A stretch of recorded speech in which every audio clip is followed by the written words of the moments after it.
Nākamo dejos atkal grupas pasniedzēja Maija. Šī deja ir kā tāds saldējs ēdiens, un ar šo deju mēs noslēdzam koncertu. Jāsaka, ka arī šī deja ir pilnīgs pārsteigums no Maijas puses, jo šo deju īstenībā pilnīgi vēl neviens nav redzējis. Pat meitenes, ne? Un es saku par Maiju, nu kas būtu grupa kā Daija bez Maijas? Jā, Maija ir grupa sirds un dvēsele.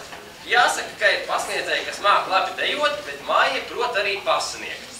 Visu grupas deju pamatā ir Maijas mūzikas izvēle un koreogrāfijas, kas padara šo grupu tik īpašu un atšķirīgu. Meitenēm ir patiesi prieks dejot pie Maijas. Viņas koreogrāfijas atšķiras ar enerģiskumu.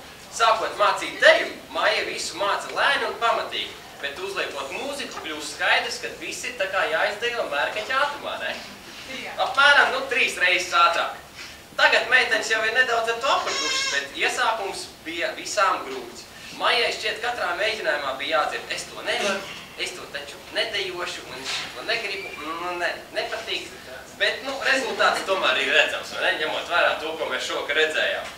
Un liels paldies Maijai par pacietību un izturību satriet kopā tik dažādus raksturus, tik dažādas sievietes, un katra ar savu temperamentu tomēr.